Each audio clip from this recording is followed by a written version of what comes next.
Good morning, everyone. I am Amika Sharma, guest lecturer at Government UIT PG, Autonomous College, Durg, Chhattisgarh. Today, I am going to discuss my first virtual lab class, which is on transformation of E. coli. Particularly, this practical is under the syllabus of MSc second semester and fourth semester both. So, let's see what is our aim behind this practical. Our aim is to prepare competent cell and transform plasmid DNA. So by reading this line, I have two questions.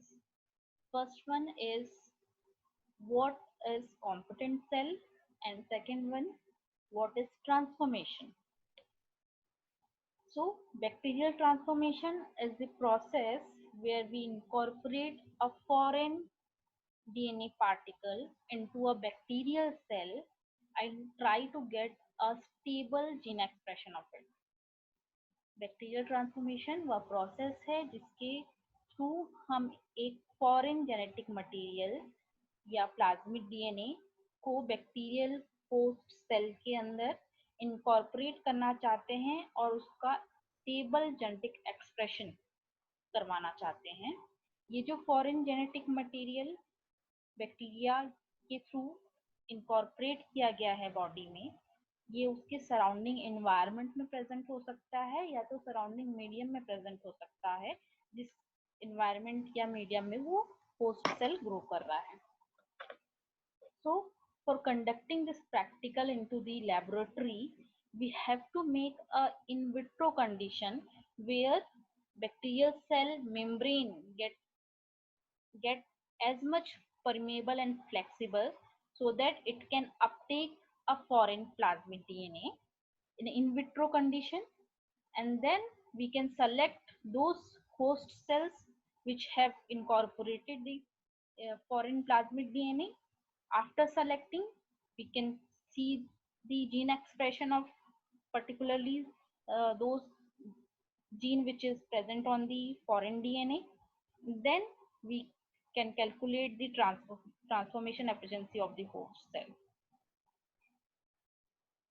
तो particularly transformation करने के लिए हमको ये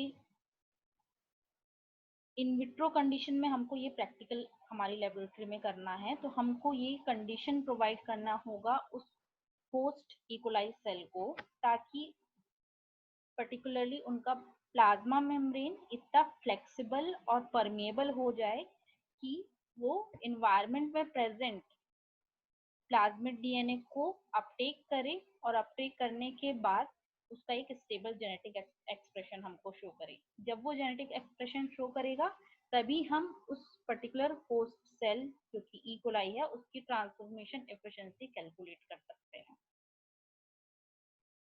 तो chemical transformation जो points मैंने यहाँ लिखे हैं 4 पॉइंट्स, ये चारों पॉइंट्स के थ्रू हम अपना एम क्या कर सकते हैं, फुलफिल कर सकते हैं। तो फर्स्ट जो पॉइंट है वो है chemical transformation process. Chemical transformation process के थ्रू हम कॉम्पिटेंट सेल बना सकते हैं। अब कॉम्पिटेंट सेल किसे कह रहे हैं? वह बैक्टीरियल सेल या होस्ट सेल जिसको हमने एक केमिकल ट्रीटमेंट प्रोवाइड किया है और उस केमिकल ट्रीटमेंट के कारण उसका प्लाज्मा मेम्ब्रेन फ्लेक्सिबल या परमेबल हो गया है, जिसके कारण वो अब एबल है किसी फॉरेन पार्टिकल को अपनी बॉडी के अंदर इनकॉर्पोरेट करने के लिए।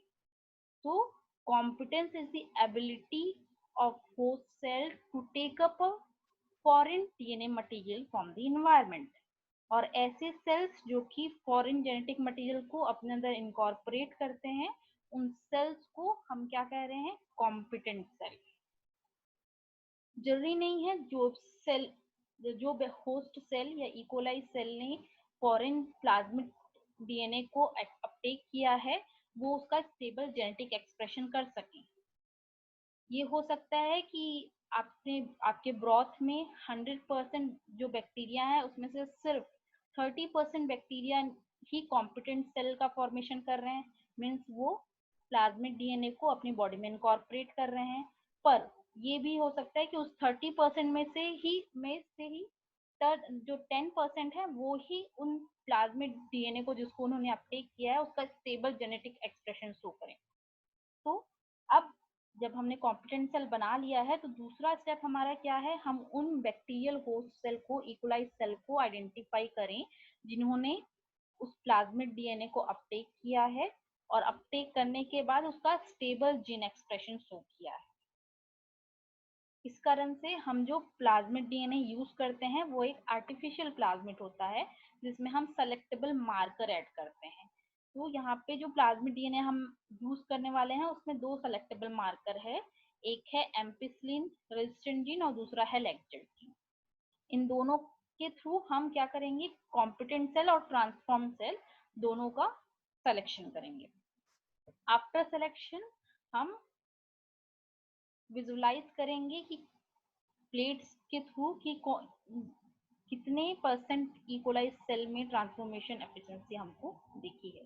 तो ये हमारा एम है behind this practical. So in our laboratory जब हम ट्रांसफॉर्मेशन प्रैक्टिकल कंडक्ट कराते हैं तब हम एक मिनी प्रेप किट का यूज करते हैं। ये मिनी प्रेप किट किसी भी प्राइवेट कंपनी के थ्रू प्रोवाइडेड होती है और इस मिनी प्रेप किट में सारे केमिकल रिएजेंट प्रेजेंट होते हैं जो कि पर्टिकुलर केमिकल ट्रांसफॉर्मेशन के लिए हमको रिक्वायरमेंट है। तो कौन कौन से केमिकल प्रेजेंट होते हैं, first one is ampicillin, second one is LB broth, next is agar powder, next is E coli host cell, next is plasmid DNA. So here we are using PUC19 plasmid. Then 1 molar calcium chloride solution, XCal and IPTG.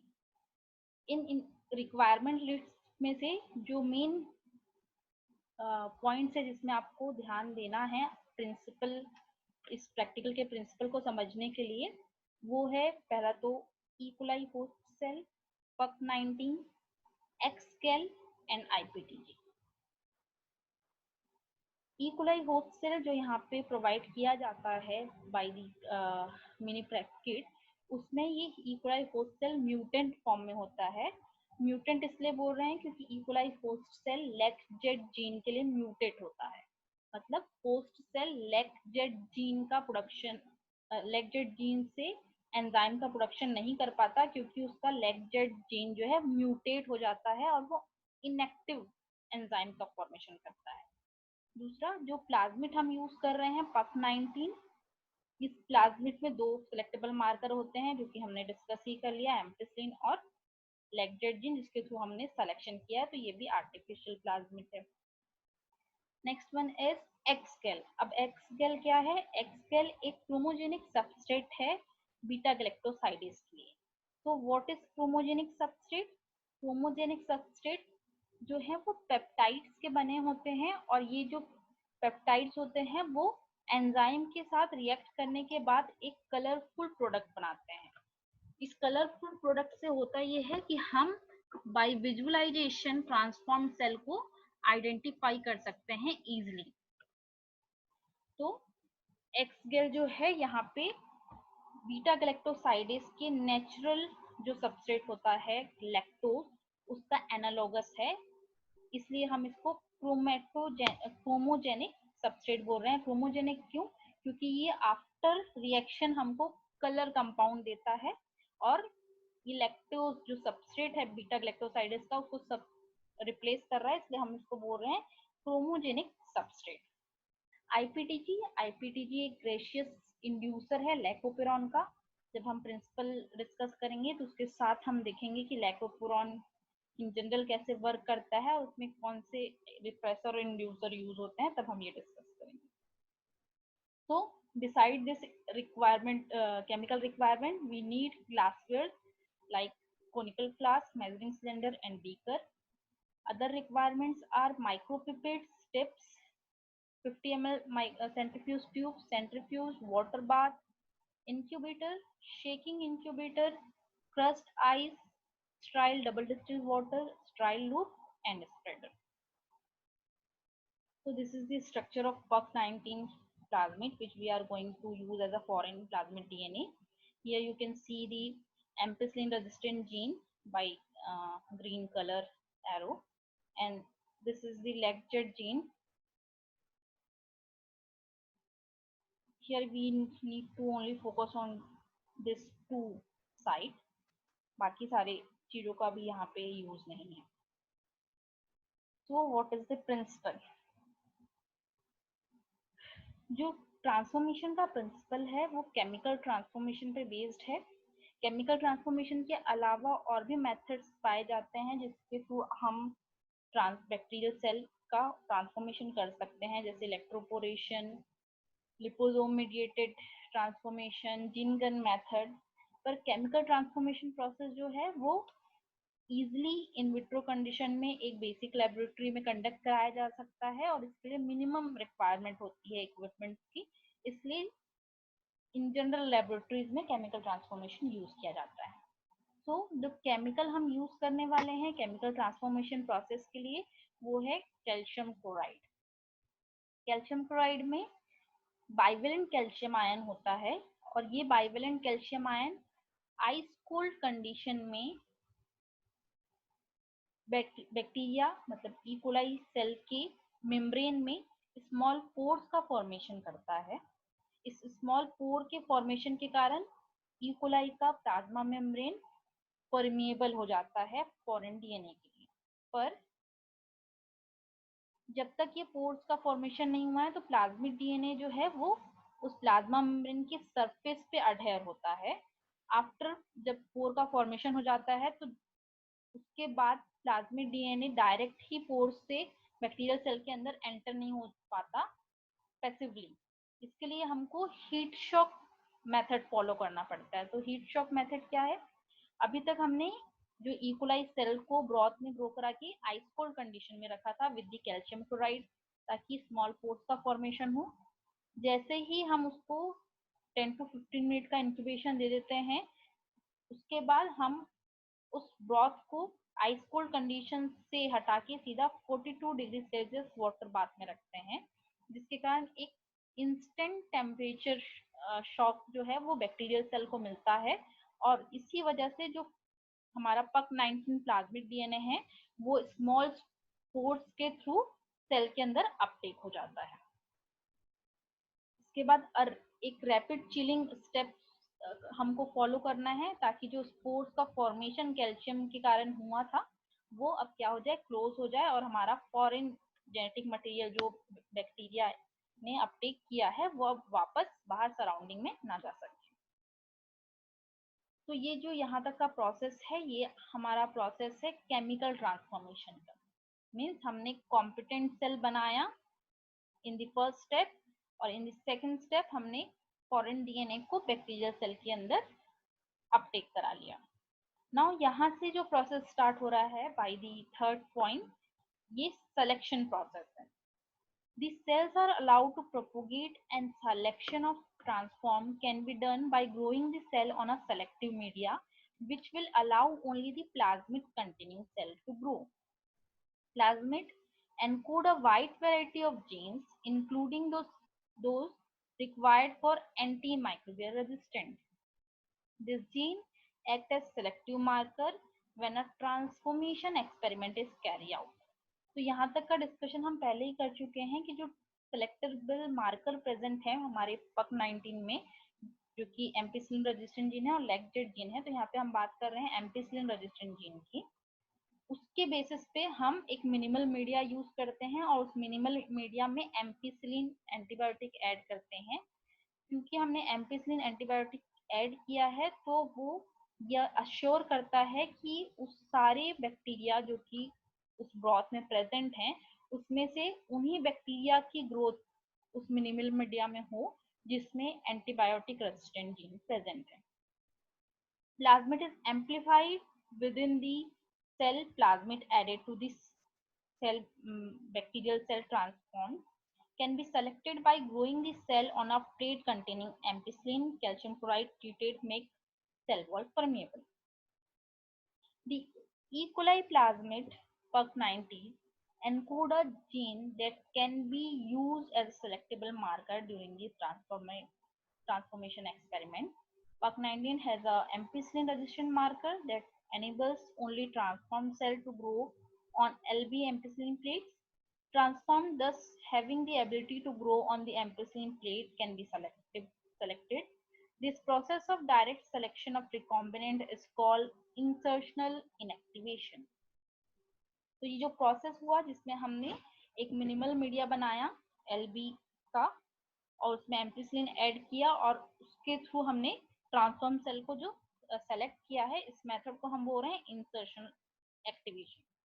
PUC19 also carries the N-terminal coding sequence of beta-galactosidase of glycoperon. The E. coli host strain has a deletion of the amino terminal end of the LAGZ gene, which encodes for beta-galactosidase. ये हमने पहले ही discuss किया था कि जो host cell हम use कर रहे हैं वो म्यूटेड फॉर्म है किसके लिए, LAGZ जीन के लिए.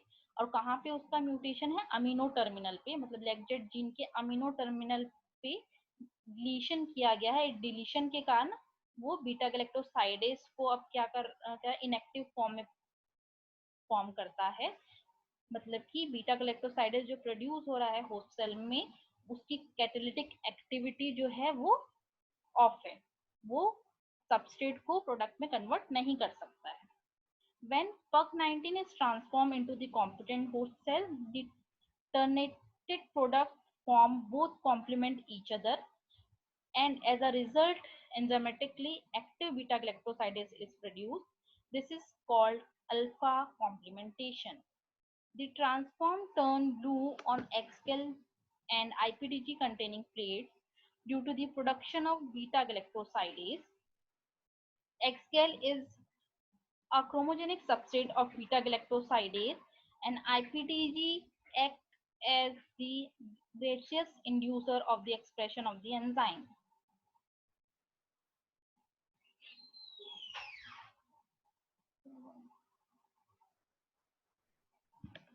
So this last two topics we can discuss in the next slides by the diagram.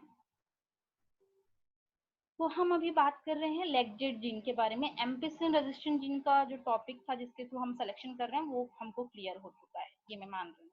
ठीक, अगर आपको कोई डाउट है इसमें तो आप मुझे कमेंट करके पूछ सकते हैं. LAGZ जीन के थ्रू जो सिलेक्शन किया जा रहा है उसको हम बोल रहे हैं अल्फा कॉम्प्लीमेंटेशन. इसे हम क्या कर रहे हैं, अल्फा कॉम्प्लीमेंटेशन. अब अल्फा कॉम्प्लीमेंटेशन प्रोसेस क्यों बोल रहे हैं, इसके लिए आपको समझना पड़ेगा कि नॉर्मल कंडीशंस में LAGZ जीन या लैकोपेरॉन किस तरह से काम करता है.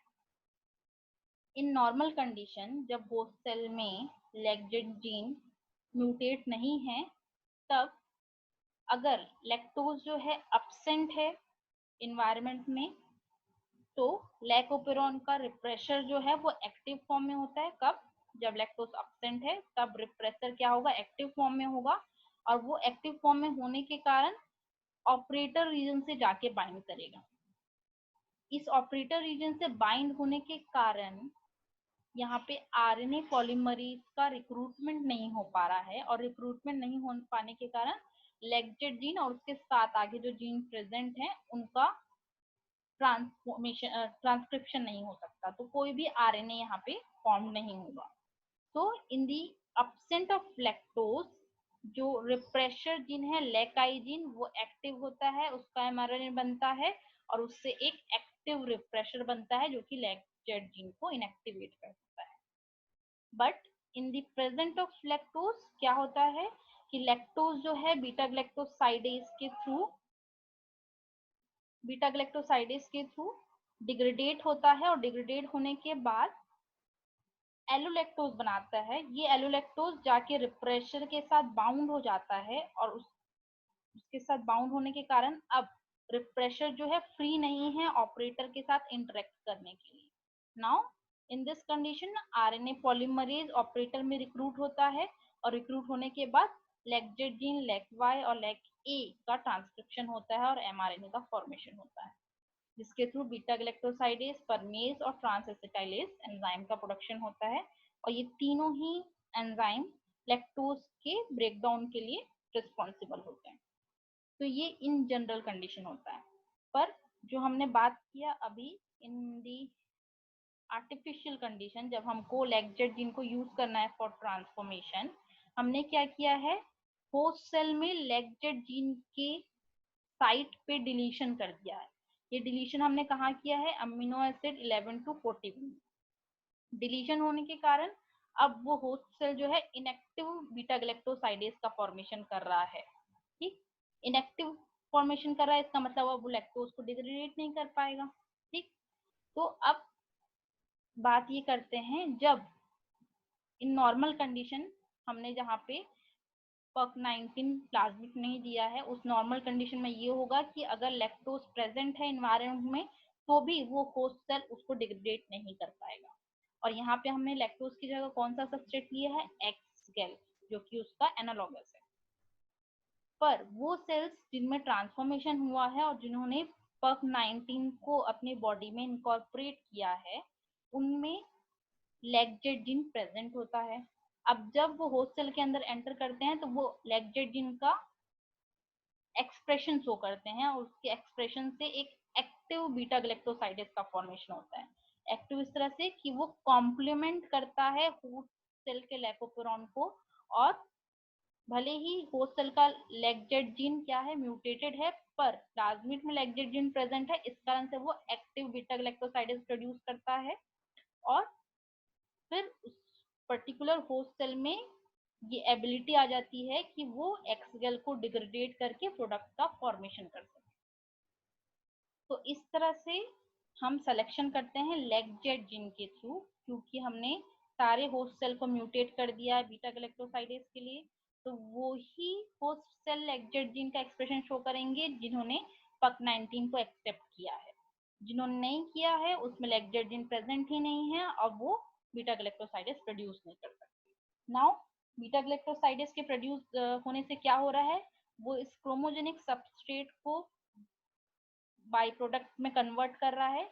ये बाई प्रोडक्ट है 5,5 डाइब्रोमो 4,4 डाइक्लोरो इंडिगो, जो कि एक ब्लू कलर का प्रेसिपिटेट देता है। ये ब्लू कलर का प्रेसिपिटेट आपको एलबी प्लेट में विजिबलाइज होगा और इसी विजिबलाइजेशन के थ्रू आप ये आइडेंटिफाई कर पाएंगे कि इस पर्टिकुलर इकोलाई होस्ट सेल की कितनी ट्रांसफॉर्मेशन एफिशिएंसी है। तो अभी तक हमने बात किया एक्सगेल के बारे में, लेगजेट जीन के बारे में और अल्फा कॉम्प्लीमेंटेशन के बारे में। तो ये आईपीटीजी क्या है, जिसको हम क्या बोल रहे हैं, ग्रेशियस इंड्यूसर। जब हमने नॉर्मल कंडीशन की बात करी तो नॉर्मल कंडीशन में हमने ये बात किया कि जब एनवायरनमेंट में लैक्टोज अब्सेंट है तब रिप्रेसर एक्टिव होता है और वो जाके ऑपरेटर रीजन से बाइंड कर जाता है और उसके बाइंडिंग के कारण लेगजेट जीन का एक्सप्रेशन नहीं हो पाता। पर हमने क्या किया कि हमने एक इंड्यूसर ऐड कर दिया, वो इंड्यूसर है आईपीटीजी। ये इंड्यूसर एक सुपीरियर इंड्यूसर है, इसलिए हम इसको बोल रहे हैं ग्रेशियस इंड्यूसर। ये ग्रेशियस इंड्यूसर जो है वो आपका सबस्ट्रेट प्रेजेंट हो या ना हो, वो रिप्रेशर को क्या करता है, इनएक्टिवेट करके रखता है। यहाँ आप देख रहे हैं आईपीटीजी जाके रिप्रेशर से बाइंड हो चुका है, तो मतलब अगर लैक्टोज एब्सेंट है या प्रेजेंट हो उससे प्रेशर को कोई इफेक्ट नहीं हो रहा, क्योंकि आईपीटीजी से वो बाउंड है। तो अब आपका रिप्रेशर दोनों ही कंडीशन में, लैक्टोज की प्रेजेंट में और एब्सेंट में, दोनों ही कंडीशन में एनवायरनमेंट से क्या हो जाता है, एब्सेंट हो जाता है, क्योंकि वो आईपीटीजी से बाइंड कर जाता है। इसका मतलब आईपीटीजी एक सुपीरियर इंड्यूसर का काम करता है, जो जिसकी प्रेजेंस में लैक्टोपेरॉन हमेशा ही चलता रहेगा, क्योंकि उसने रिप्रेशर को क्या कर दिया है, इनएक्टिवेट कर दिया है। सो बीटा गैलेक्टोसाइडेज जो है वो कंटिन्यूसली बनता रहेगा और कंटिन्यूसली बनने के कारण हमको ब्लू कलर का प्रोडक्ट जो है वो मिलता रहेगा। तो ये इन आर्टिफिशियल कंडीशन में हमने ट्रांसफॉर्मेशन कंडक्ट करने के लिए हमने इस केमिकल का यूज किया है, जो कि जिसको हम क्या बोल रहे हैं, gracious inducer of lac operon. So here the principle is completed. Now let's start the procedure. जो ट्रांसफॉर्मेशन प्रोसीजर है वो एक दिन में आप कंप्लीट नहीं कर सकते। अगर आप लेबोरेटरी में कंडक्ट करा रहे हैं तो वो 3 to 4 डेज में ये प्रैक्टिकल आप कंडक्ट कर सकते हैं, क्योंकि जैसे कि हमने बात किया कि हम मिनी प्रेप किट के थ्रू ये प्रैक्टिकल कंडक्ट कराते हैं। तो उस मिनी प्रेप किट में जो होस्ट सेल दिया होता है, इकोलाई होस्ट सेल, वो लाइफोलाइज्ड फॉर्म में होता है। तो इन डे 1 हमको उस लाइफोलाइज्ड इकोलाई सेल को एक्टिवेट करना पड़ता है और उसकी रीग्रोथ करानी पड़ती है। तो फॉर द रीग्रोथ हम क्या करते हैं, पर्टिकुलर उस लाइफोलाइज्ड बीएल में हम एलबी ब्रॉथ ऐड करते हैं 0.25 ml और उसको मिक्स करते हैं। ये मतलब उस लाइफोलाइज्ड पैलेट को उसमें रिसस्पेंड करने की कोशिश करते हैं। जब वो उसमें रिसस्पेंड और मिक्स हो जाता है तो लूपफुल कल्चर को एलबी प्लेट में इनोकुलेट किया जाता है, फ्लूरिया ब्रिलियंट प्लेट में इनोकुलेट किया जाता है और इस प्लेट को ओवरनाइट 37 डिग्री सेल्सियस पे इंक्यूबेट किया जाता है।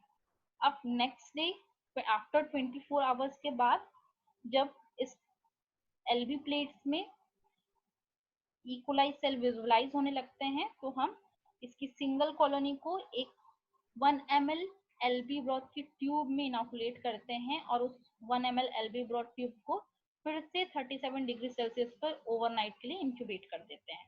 तो इस तरह से ये 2 दिन का प्रैक्टिकल हमारा यहाँ पे कंप्लीट होता है। फिर इन द नेक्स्ट डे 3 हम 50 ml एलबी ब्रॉथ प्रिपेयर करते हैं एक स्टाइल फ्लास्क में और जो 1 ml का कल्चर हमने एक दिन पहले इनोकुलेट किया था उसको इस 50 ml एलबी ब्रॉथ में ऐड कर देते हैं। ऐड करने के बाद हम उस 50 ml एलबी ब्रॉथ को शेकिंग इंक्यूबेटर में 37 डिग्री सेल्सियस पर 300 आरपीएम के लिए 3 to 4 आवर्स के लिए इंक्यूबेट करते हैं। ये जो प्रोसीजर है हम इसलिए कर रहे हैं ताकि हम उस पर्टिकुलर होस्ट सेल को, इकोलाई सेल को लॉग फेज में ला सकें और लॉग फेज में सेल्स आ गई हैं ये हमको पता चलेगा जब हम उसकी ओडी लेंगे और ओडी हमको 600 नैनोमीटर पे 0.6 आएगी तो ये इस चीज को डिनोट करेगा कि हमारा जो होस्ट सेल है इकोलाई वो रिवाइव हो चुका है और वो रिग्रोथ करने लग गया है। नाउ अब जब हमने रिवाइव कर लिया है लाइफोलाइज सेल को तो हम अब उसको कॉम्पिटेंट सेल बनाने के लिए आगे प्रोसीड कर सकते हैं। तो ये पर्टिकुलरली डे 4 में हम ये प्रैक्टिकल कर रहे हैं। जो 50 ml हमने ब्रॉथ में बैक्टीरिया ग्रो किया था अब उस 50 ml ब्रॉथ में से हम कल्चर को ट्रांसफर कर रहे हैं 50 ml प्रोपिलीन सॉल्यूशन में और कल्चर को 4 डिग्री सेल्सियस पे हम कूल डाउन होने के लिए स्टोर कर देते हैं आइस के साथ 10 मिनट के लिए। स्टोर करने के बाद फिर इस कल्चर को सेंट्रीफ्यूज किया जाता है 5000 आरपीएम में for 10 minute at 4 degree Celsius, मतलब कूलिंग सेंट्रीफ्यूज में आपको सेंट्रीफ्यूज करना है। आफ्टर सेंट्रीफ्यूगेशन हम मीडियम को पूरी तरह डिकेंट कर देते हैं और डिकेंट करने के बाद मीन्स जब आप सेंट्रीफ्यूज करेंगे तो आपको 2 फेज दिखेंगे एपेंडॉफ में। एक तो पैलेट फेज जो कि एपेंडॉफ के नीचे होगा और एक सुपरनेटेंट फेज। जो सुपरनेटेंट फेज है लिक्विड फेज वो मीडियम कैरी करता है, एलबी ब्रॉथ मीडियम कैरी करता है। जो पैलेट है वो आपके बैक्टीरियल सेल कैरी करता है। तो हम पूरा जो मीडियम है लिक्विड सुपरनेटेंट उसको हम वहां से डिस्कार्ड करके पैलेट को 30 ml pre chilled स्ट्राइल 0.1 molar calcium chloride solution में रिसस्पेंड करते हैं। मींस हमको कैल्शियम क्लोराइड सॉल्यूशन को पहले से प्री चिल्ड रखना है और 0.1 molar calcium chloride solution use करना है। हमने पैलेट पे 30 ml ऐड किया और 30 मिनट के लिए उसको आइस में इंक्यूबेट करने के लिए छोड़ दिया। आफ्टर 30 मिनट्स हम उस सॉल्यूशन को 5000 आरपीएम पर 10 मिनट के लिए 4 डिग्री सेल्सियस पे सेंट्रीफ्यूज करते हैं। आफ्टर सेंट्रीफ्यूगेशन हम कैल्शियम क्लोराइड को पूरी तरह डिकेंट कर देते हैं और जो पैलेट है उसमें फिर से 2 ml pre chilled 0.1 molar calcium chloride solution डालते हैं। This cell suspension contain competent cell can be used for the transformation। तो इस पूरे स्टेप के बाद लास्ट स्टेप में जो हमने 2 ml प्रीचिल्ड 0.1 molar calcium chloride solution डाला और पैलेट को मिक्स किया। अब इस मिक्स जो सॉल्यूशन है इसमें हमको कॉम्पिटेंट सेल मिल गए हैं। अब इन कॉम्पिटेंट सेल को ट्रांसफॉर्मेशन के लिए आगे जाना है और इसको ट्रांसफॉर्म सेल में कन्वर्ट करना है। तो ट्रांसफॉर्म सेल में कन्वर्ट करने के लिए हम उस 2 ml सॉल्यूशन में से 200 ml सेल सस्पेंशन को लेंगे और 2 ml के कलेक्शन ट्यूब में डालेंगे। कलेक्शन ट्यूब में डालने के बाद हमने क्या किया, 2 ml सॉल्यूशन में से 200 कल्चर लिया और दो अलग अलग कलेक्शन ट्यूब में ऐड किया। एक को लेबल कर लिया कंट्रोल और दूसरे को लेबल कर लिया ट्रांसफॉर्म। अब ट्यूम्यूल जो प्लाज्मिड डीएनए है PUC19 उसको ट्रांसफॉर्म्ड लेबल किए हुए एपेंडोफ ट्यूब में हमने डाला और उसको अच्छे से मिक्स कर लिया। तो इस स्टेप को समझना जरूरी है कि हमने जो लास्ट स्टेप में सॉल्यूशन बनाया था कैल्शियम क्लोराइड के साथ, उसमें से हमने अब उसको दो पार्ट में डिवाइड कर लिया है। दोनों में 200 म्यूल कॉम्पिटेंट सेल है, एक को हमने कंट्रोल कहा और एक को हमने ट्रांसफॉर्म, ये लेबल कर लिया। अब हम ट्रांसफॉर्म वाले में बस क्या डाल रहे हैं, प्लाज्मिड डीएनए डाल रहे हैं, कंट्रोल वाले में नहीं डाल रहे हैं। इसको ऐड करने के बाद हम दोनों ही ट्यूब को 30 मिनट के लिए आइस में इंक्यूबेट करते हैं। आफ्टर 30 मिनट एक प्रीहीटेड वाटर बाथ जो कि 42 डिग्री सेल्सियस का में हमको प्रीहीट करना है, उसमें हम इन दोनों वियल्स को 2 मिनट के लिए इंक्यूबेट करते हैं। ये जो प्रोसेस है वो हीट शॉक प्रोसेस है जो हमने पहले भी डिस्कस कर लिया है। आफ्टर 2 मिनट हम रैपिड आइस बाथ देते हैं ट्यूब्स को और सेल को फिर 5 मिनट के लिए बाथ से निकाल के फिर से 5 मिनट चिलिंग प्रोसीजर देके हम रैपिड चिलिंग प्रोसीजर फॉलो करते हैं। इस प्रोसीजर के बाद दोनों ही वेल्स में 800 म्यूल एलबी ब्रॉथ ऐड करते हैं और दोनों ही ट्यूब्स को 1 आवर्स के लिए 37 डिग्री सेल्सियस पे इंक्यूबेट करते हैं। The bacteria to recover and to express the antibiotic resistant marker encoded by the plasmid. तो यहाँ पे इंक्यूबेट करने का हमारा पर्पस है कि जो बैक्टीरिया है वो प्लाज्मिड डीएनए को अपटेक करने के बाद एक स्टेबल एक्सप्रेशन शो करे प्लाज्मिड के सेलेक्टेबल मार्कर्स का। इन द नेक्स्ट स्टेप हम 4 एलबी अगार प्लेट ले रहे हैं जो कि एम्पिसिलिन एक्सकेल आईपीटीजी कंटेनिंग प्लेट्स हैं और इनमें से एक प्लेट को हम लेबल कर रहे हैं कंट्रोल, सेकंड को A, third one is B and last one is C. जो हमने 4 एलबी अगार प्लेट्स दिए हैं उसको हमने कंट्रोल ए बी सी ये लेबल कर लिया है। ये सारे ही एलबी अगार प्लेट्स जो हैं वो एम्पिसिलिन एक्सकेल और आईपीटीजी कंटेनिंग मिनिमल मीडिया है। आफ्टर दिस प्लेट्स में 200 म्यूल कल्चर हम ऐड कर रहे हैं by the control tube and plate it on the corresponding plate with the sterile spreader. Plate 50 ml, 100 ml and 200 ml of cell culture from the transform tube on the plate labeled as A, B, C respectively.